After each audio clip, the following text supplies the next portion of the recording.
Hey folks, welcome to the Check Engine Podcast, and this is a very special edition. We're going to cut out all the intro stuff because this is really important. We need your attention right now. This is an emergency. Do tell. Break. It's an emergency It's worse than a break. You didn't let me finish. Oh, I'm sorry. Listen. There's huge news out there in the world. I'm sure that by now everybody's heard of it. We are not breaking this news. No, at least I hope we're not breaking this to you because this has been everywhere that I've seen it. Ford. You may have heard of them. They're a small car company. But are they, though? No, Ford has made a huge announcement, you guys.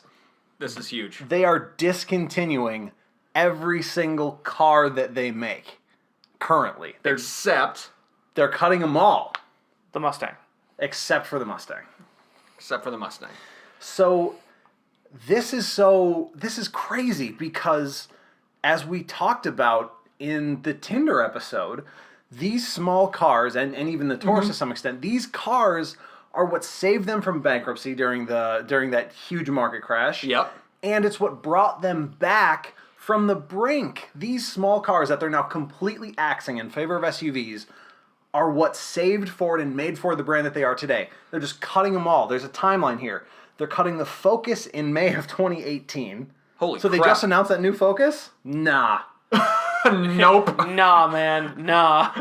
The Taurus is sticking around longer than... The Taurus is sticking around longer than the Focus. They're cutting that in March of 2019. And May of 2019 is the Fiesta. The Fusion is going to stick around for a little while longer because that's international. Yeah. And it sells so well. But Ford, if you exclude the Mustang, they're basically just turning into GMC. Kind of. So This is the company that brought you the first mass-produced car, and they're no longer going to be making cars. They're not going to make cars. I actually have a statement from a Ford exec about this. Oh, boy, this should be good. Andrew, how did you come about this statement? You don't want to know. Okay. It's so long, but it sounds unhinged. You guys have to hear this. James Farley is the guy's name. I think he's I don't want to guess at his position, just get it totally wrong. He's a guy from Ford. Yes, I know he works for Ford. This was on a conference call after this announcement. So thanks for the question. How we think about our lineup in North America, especially, is that we are developing incremental nameplates we don't have today and shifting the allocation of capital portfolio to utility body styles. And there will be a growing variety of those products. To give you a flavor, we'll have more authentic off-roaders building our built Ford tough background, like Bronco and other new nameplates we don't say today. We will refresh our entire lineup of traditional crossovers and SUVs, and it goes on like this. That middle. So what you'll see is a whole portfolio of vehicles that will be much higher performing in terms of returns, much better for our brands, for a stronger business, and we will have a diverse passenger car business. It just won't be traditional silhouetted sedans that tend to be commoditized. How many more business buzzwords could he fit in that paragraph? Somebody went to business school is what it sounds like to me. Jesus. So here's what I feel like I have to point out, and I was going to save this until later, but on the heels of that was on a conference call, I believe, to investors. Based on the way he's talking, I think it has to be investors. He's trying to put a positive spin on this in the worst way. What he's saying is basically they're cutting all the cars to move upmarket. What that means in terms of Ford's actual cost, vehicle cost, the market averages between 12 and 25% increase on a same platform built car to SUV. So you pay between 12 and 25% more for the same chassis just to get the SUV or CUV or crossover name, whatever the marketing buzzword is. I'm just going to say SUV. Okay. Ford's base price increase on their cars with this move goes up 20%. Yikes. Just by cutting cars and by bringing that Focus, by the way. They're still going to bring the Focus Active as a crossover. Yeah. Whatever. The price of that car is going to be 20% higher than the Focus now. Than just a Focus. They're pricing themselves out of the car market for people like us. Right. Yeah. Functionally. But here's the thing, though, I said twice. the base price is higher for CUVs, SUVs, crossovers. Correct. They're still selling more than the cheaper ones. They're selling still more the than highest cars. sellers. So are they really pricing themselves out of anything? I think that they are, because what you have to remember is that, I mean, they are by choice, because that sedan market, that small car market, isn't moving. It's not disappearing. It's not changing. Those cars are still going to be available, just not from Ford. Yeah, so I think what you're losing out on, you might not get somebody to purchase your CUV, crossover, SUV, whatever it is. Instead, they will just buy somebody else's product.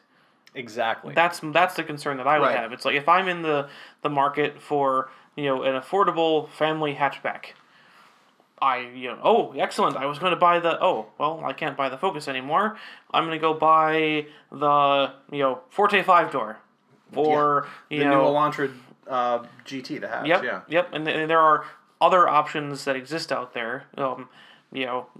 Golfs, things like that. If you want to talk about even a little bit higher prices than some of these other options, if you don't play, you can't win. And you're not going to get anybody who is not loyal to Ford as a brand and will only buy a Ford Right. to buy your product if what they're looking for is something you don't offer. I think that's what shocks me most of all, because while I don't have any hard numbers in front of me, what I do know is that, and we talked about it before, the Fiesta is the best-selling car in the UK. Mm-hmm. They're not axing that model worldwide. No. At this point. They're not getting rid of the Mondeo because that sells so well not only in the UK as a wagon, but it's a huge seller for them in China as a sedan. Mm-hmm. Because for some reason, I couldn't necessarily tell you why, the thing is to get a wagon in the UK, to get a crossover here, and to get a sedan in China. Yes. It's just cultural differences. That's why Buick is big in China. Right. It's fabulously interesting, I think. Mm-hmm.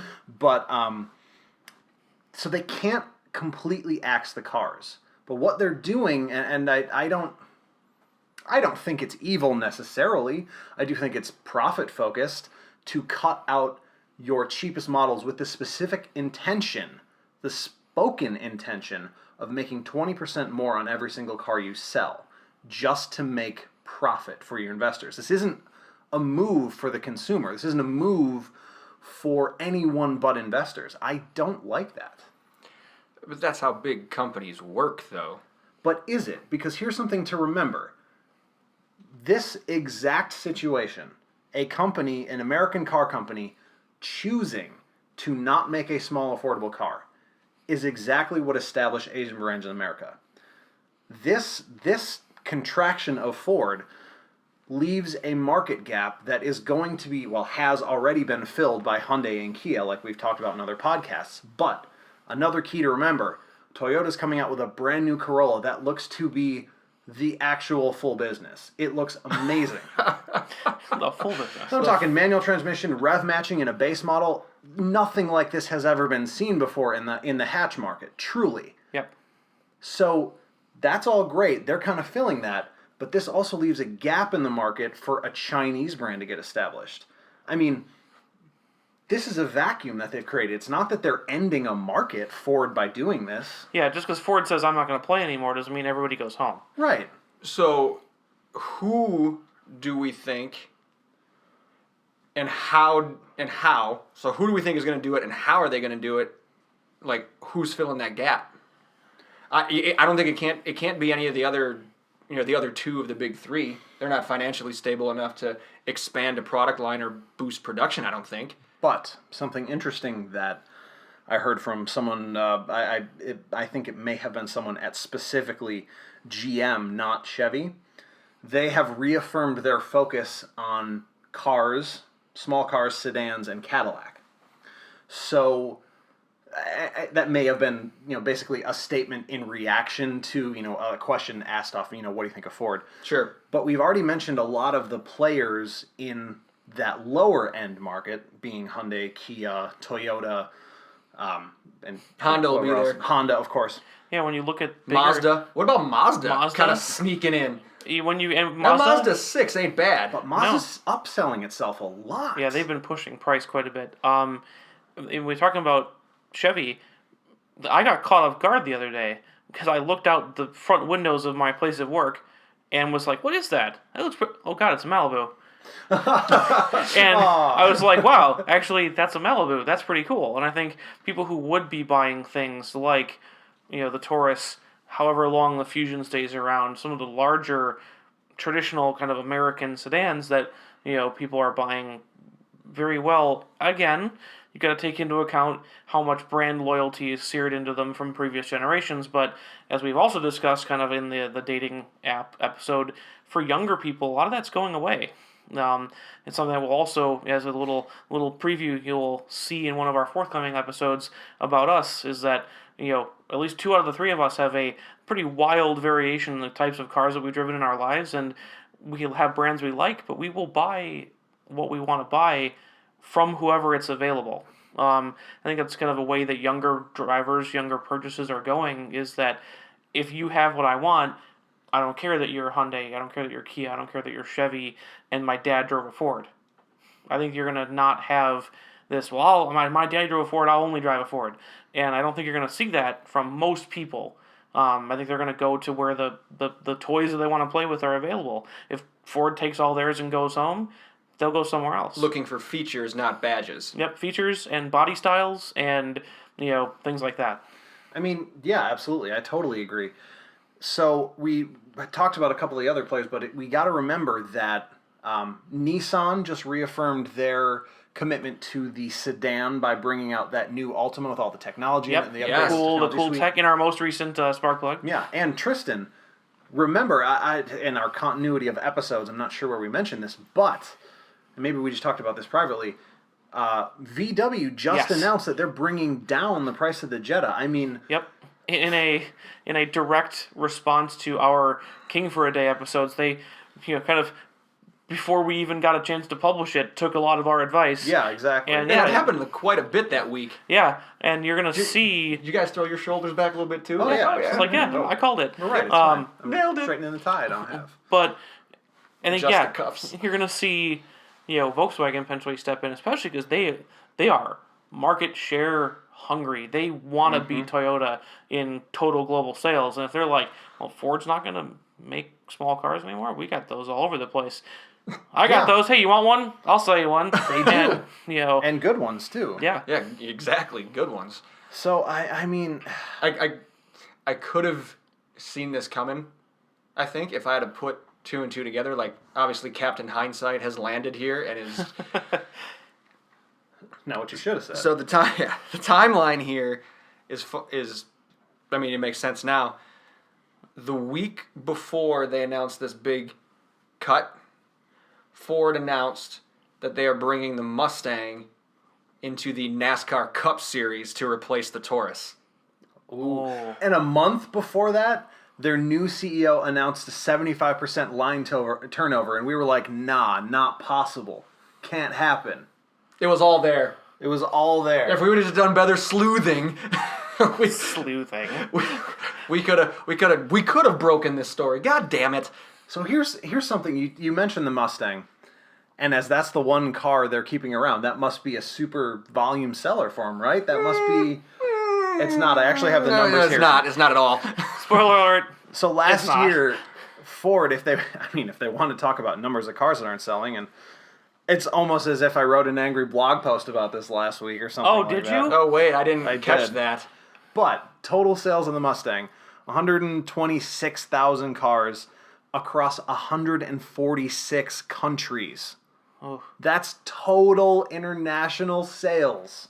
So 100 and... Wait, say the number again? 126,000 over 146 less countries. than 1,000 a country.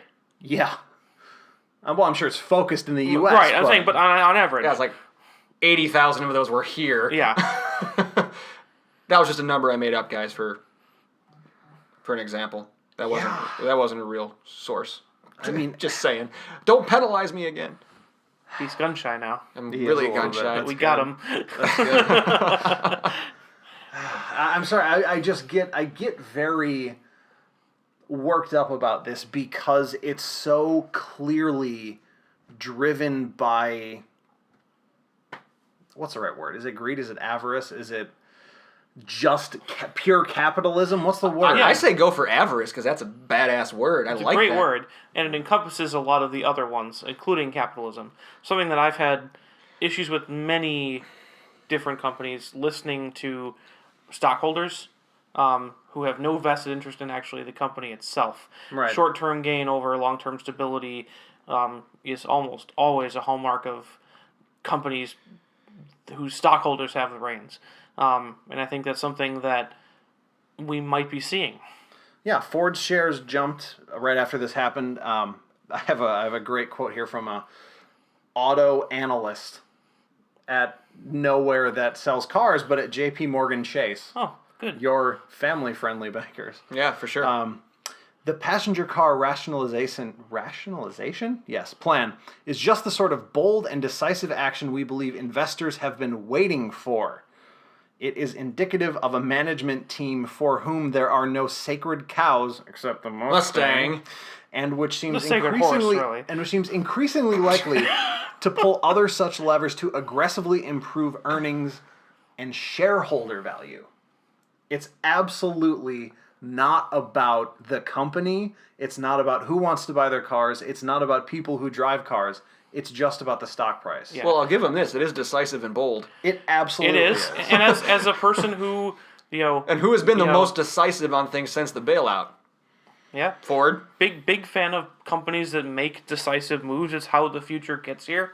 It's my favorite tech company. They did horrendous things like dropping the floppy drive, dropping the optical drive, dropping the headphone jack. All of them controversial at the time, and then all of them, at least of the first two, where the industry ended up going, saying, hey, screw you, this is where it's going, we're doing this. And I think that has been with the best interest of their particular industry and their customers, one way or another, be it misguided or not. It's not like we want to create this value for a stockholder, it's we want to push the industry. And I don't think limiting your lineup and pushing it all into one market segment is pushing an industry. I don't think so either. I totally agree with you. Yeah, that's a really good point. One thing that I worry about here, and I'm a nerd for like top level business strategy type stuff. Mm-hmm. When I mentioned somebody went to business school, I actually wasn't talking about the guy that did Ford's press release. I was talking about Nick. Right. Yeah, but I did not make that quote for the press release. Oh, okay. Just by the way. Got it. No, like when I'm in the airport and I'm looking for something to read on the flight, I usually go grab a Forbes. I don't subscribe to it, but I go grab some sort of business magazine, and it doesn't make the flight because I sit down at the gate and I buzz through it, and then I just throw it away as I go on the plane, and then I'm still bored on the plane.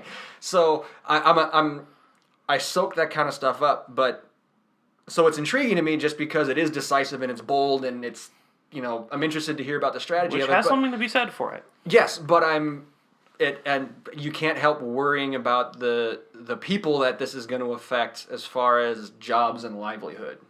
Yeah. I mean, you're cutting that much of your product line. There's going to be a lot. I mean, you don't need the people because you're not making as much stuff. It's just that simple. Like the hope would be that you'd need the lines to produce different things. I mean, they are coming out with the Bronco again and the Focus Active, I think it's called. And they will still sell that here, the Focus Active. Yeah. Yes. And obviously their hope is while making the individual cars more profitable, I don't think they would hope for a drop in individual unit sales. So you'd think that, okay, just because this line was making the whatever you want to say, the Fiesta, the Focus, whatever it is, I don't think that, it's going to shut down. It may shift production to one of the things they are still making. So I don't think it's a foregone conclusion, but I think if a lot of the things we're worried about from a sales standpoint come to pass and they do see a dip in per unit sales, then yeah, you're going to be putting people out of work. It's going to be interesting to see what Ford does with their production after this, because they, as we talked about, they still need to keep making all of these cars except the Taurus, and I can't believe they're still making the Taurus. No one buys that. It's so old. Whatever. But they still need to keep making the Fiesta and the Focus and the Mondeo or Fusion because they sell all over the globe. Everywhere. Oh, wait, by the way, the Mustang in NASCAR Cup is replacing the Fusion, not the Taurus. I stand corrected, so I don't get a penalty. But you corrected yourself, too. So, There you go. That's all that counts. Yeah. So, what was I saying? Yes, those cars still need to be made, but currently they're made in different places. The wagon's made in Spain, the sedan will be made in China, and some of the pieces are made in Mexico as well. So they're going to have to move a lot of manufacturing jobs around just to rationalize the fact that they cut these lines in America. Right. And I think that's probably in some way easier for them because they take the hit internationally as opposed to domestically in terms of investor money. But it's still, it just seems like an awful lot of work to do just to get a 3 to 4% increase in stock price right away. Yeah. I mean, they can't make the decision. They can't make a decision this big for a quick money grab. That's my worry with it. It really is. Yeah. So they make this decision, the stock price jumps, and all the people at the top retire and take their stock option at a higher price. Like Not that immediate, but what I think is, I think it could very well be mortgaging the future against a immediate jump in market share in what's the hot segment right now. Because no matter what, the important thing to remember is that across every brand, a crossover is more money. Yeah, It's more absolutely. money to run, it's more money to buy. Right. And I think But something that you talk about the hot market right now. Hot markets change. Yeah, and Exactly. that's where I was going. Is that you talk about there is no such thing Big as giant SUV. You remember how popular a Hummer was? Like expeditions. expeditions, Ford. excursions. we've Yeah. done this before. Yeah, I mean, Not that long ago. Yeah. We've gone through as a country lots and lots of things: minivans, station wagons, giant SUVs, crossovers, Hummers, whatever the heck you want to call those, and Rocktober sales, guys. I think what is missing from the picture is the stuff you don't see. They said it in the press release. The traditional four-door sedan that has become commoditized. That's how you keep selling stuff. Mm-hmm. You know what doesn't ever stop selling? People who make food. It's like things that are commodities, things that at a very basic level, grains. Isn't that really the definition of a commodity? It's Yeah, something that exactly. always sells? Yeah, that's something that will always sell in one way or another. And yes, it might not be super high profit margins. It might not be exciting. It might not be the cool new thing, but It's going to keep the lights on. it's going to keep the lights on. And when the thing changes, that's what you're going to still be able to sell in that transition period. Because, think about, you guys remember the transition, we were just talking about it, but from big SUVs to these crossovers, in that gap, there were a ton of cars. Mm-hmm. While they were ramping up, and the crossover segment being heavily based on cars came from this sedan base. Yep. And I think they're going to have to work their way backwards should the crossover market collapse. I totally agree. That's another part of it that doesn't make sense to me. If we want to talk about pure manufacturing process, because of the shared platform, these SUVs are 40 to more, and sometimes up to 80%, depending on the vehicle. They're 40 to 80% car. Yeah, sheet metal. You're already there. And another thing here, too, because for whatever reason, bing, light bulb just went on. Shared platform, they're willingly giving up economies of scale. Yeah. Yeah. Because of the shared platform, you can sell to a wider variety of people at a lower manufacturing One cost. of the ones that occurs to me right away, being my particular manufacturer choice, the MQB platform from Volkswagen Group. They say, Of course. we've developed this platform that can be everything from a Golf to the Volkswagen Atlas. They do use it for literally 90% of the vehicles Yeah, they make. and it's like we've developed this platform. We put a ton of money into developing it as an expandable thing, multifunction, and a lot of the parts are shared and the manufacturing is shared. If you can make more vehicles with that instead of less, you keep your economies of scale. I'm flabbergasted that in an emergency episode dedicated to Ford, he somehow still manages to work in Volkswagen. Every time, you baby. got 'em. Every time. So, Jesus. Here's something else I just want to point out here. Twice. There are basically now, it seems like the automotive market is shaping up into two ranks. I think I want to start, and this seems a little weird, but I want to start with I think maybe we should call it the Subaru side. Because low key, with the last generation of vehicles, Subaru crossover-ified every vehicle in their lineup. Yeah. Spell that word. No. Okay. I won a spelling bee one time. I could try. But they did. Yes. They Yep. moved everything to, as we found out in the IIHS website, they moved everything to a 5-door wagon and sold them as crossovers. Yep. The next people to do this, I think, were Mitsubishi, who The interesting thing about Subaru is that, unlike Ford, they kept the cars, though. Mm-hmm. They're not volume sellers. And just, as an example, today, we're looking at what's available as far as new Subarus. I for a thought friend the of mine. only car that they made was the WR. No, so they WRX. have the Impreza, which still make that as a sedan? yeah, oh yeah, yep, the sedan and the hatchback. I stand majorly corrected. Yeah, I know they make the hatchback for sure. When we're talking about cars, when we're talking about the Focus, that counts. So you've got the car, and then you've got the Crosstrek, the crossover. You've got the Legacy, which is still being sold, Didn't know that. brand new, just been updated, and its crossover version, the Outback. And then, you have the WRX group, all the way from base WRX up through STI as a car. And they've got 2 standalone SUVs that are only SUVs, the Forester and the new Ascent. Yeah. And so they actually have a car and a crossover because, Nick, you're mentioning economies of scale. Why not make a Legacy? Why not Sure. capture that market? For example, my father's a perfect example. Were he ever to need a new car, he's a sedan guy. Always has been. One of his first cars was that hatchback Rabbit, and he's always had a fond spot for it. But he's always purchased sedans. And we're talking about he's like, I like your car, but it's too high. I don't need the off road stuff. I like the station wagon, but I don't really need it. And I was like, well, they make a sedan version of it, and it's a Legacy. And when you look at our biggest local Subaru dealer, there's 140 Outbacks in their inventory, and 7 Legacies, but they're there. But they're there. And when you've got that shared manufacturing ability, that is a shared platform. You wouldn't get my dad if you didn't have the Legacy. If you were buying a Subaru, that's why I think anyone like me. that's why I think Ford is missing. If you're only offering those, you are going to lose people. So yeah, we have. Oh well, apparently I was wrong about Subaru. So then let's move down to the line. Let's call it the Mitsubishi, Yes. who legitimately only make SUVs, and I think Ford is following in their footsteps. Marchione, when he... No, sorry, he's FCA. When the guy who runs... What the heck is his name? Who runs PSA.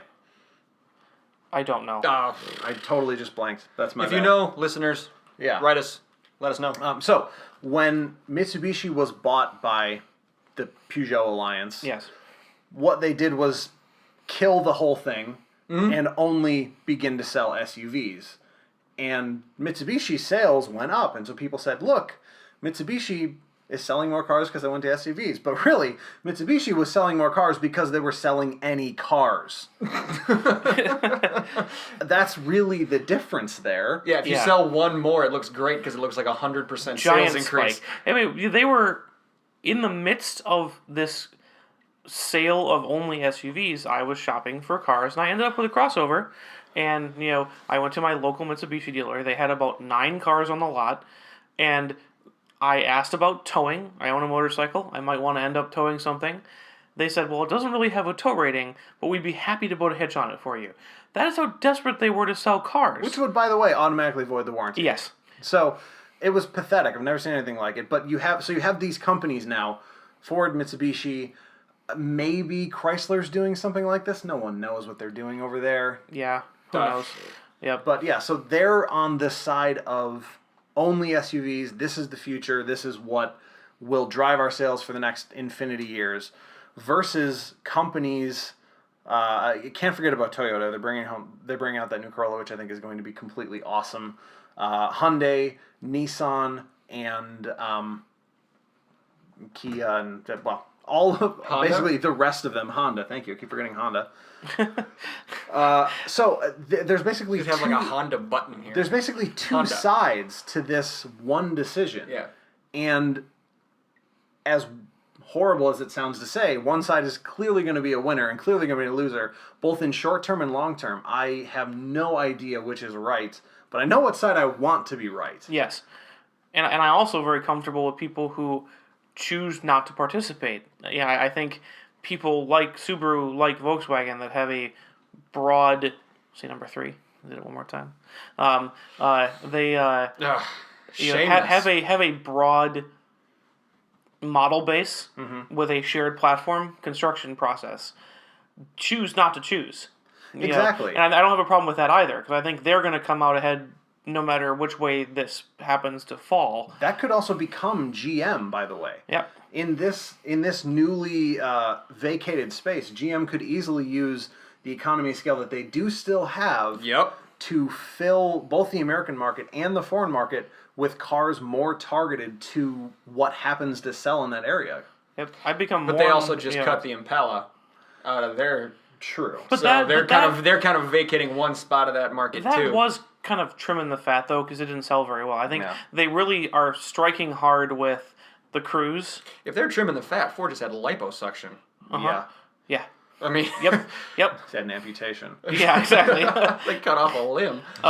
Yeah, they're hitting hard with the Cruise. They've got the two versions, take it or leave it, the hatchback and the sedan. And they've got, like as I mentioned earlier, this surprisingly striking Malibu. Strikingly, surprisingly striking. Yeah. It's striking. That's a good one. It's striking how surprisingly striking it is. And I think they're going to come back with something smaller. Probably whatever it in the is. middle there Yeah. somewhere. And I think, and they have a really quite solid crossover market that they are also choosing not to choose. Here's one final twist that I have to throw in before we Bring the wrench. finish this up. So Ford is still doing announcements about the fact that they are going to continue to make the RS focus, though I don't know if we'll ever see that at this point. Yeah, it's unlikely. That stuff's all still being made abroad, whatever. They have announced that not this next generation RS, but the one after that, will have a partial hybrid drivetrain. Yep, So, I heard that. what if Ford is killing off this entire generation of cars, but in 2021 or 2022, they bring back the whole small car market with every single one being a hybrid drivetrain? What if that's what they're doing?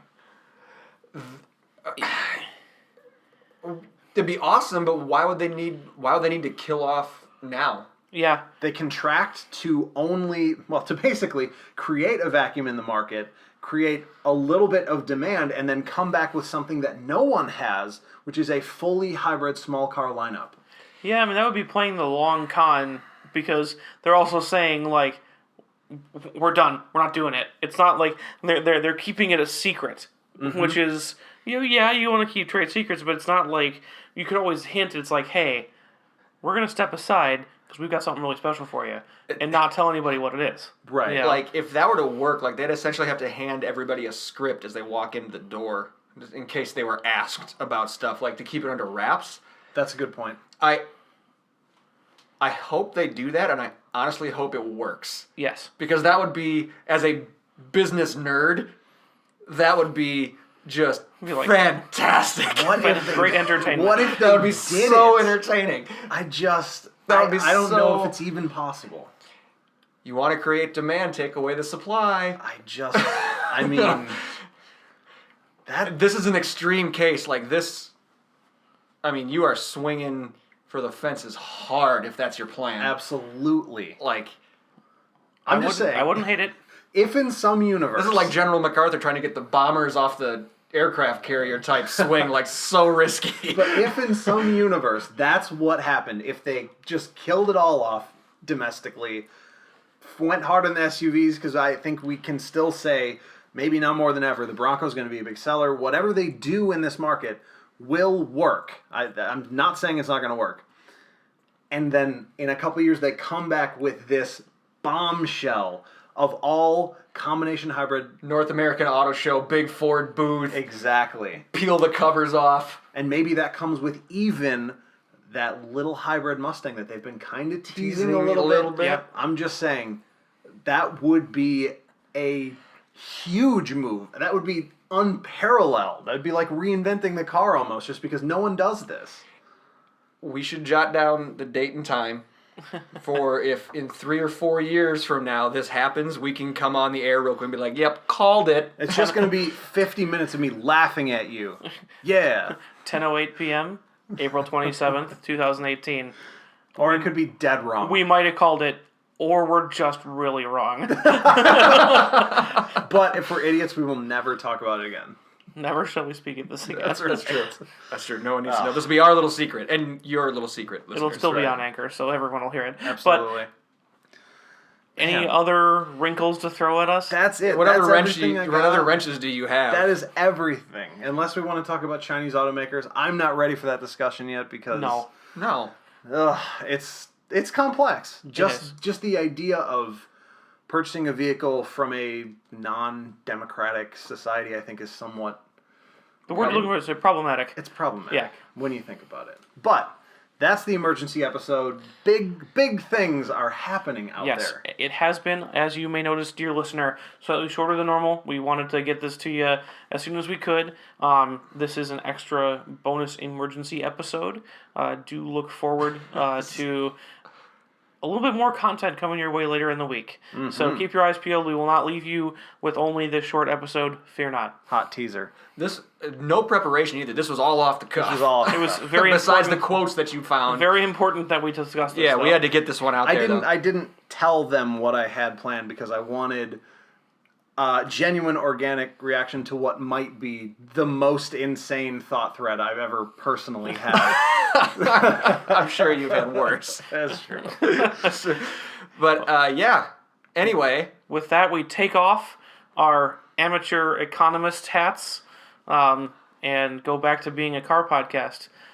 Go back to being actually off with the amateur economist hats and on with the amateur car podcast hats. There it is. Yeah, absolutely. There it is. But yeah, thanks for tuning in as always, everybody. Let us know what you think Ford is up to here. Are they trying to sneak around something here, or is it just really just downsizing? Yeah, Let they're us just know. done. They never gone back. Yep, we quit. we're taking our ball. We're going home. Time will tell, and hopefully we will be around to discuss that when that happens. Yeah, thanks for listening.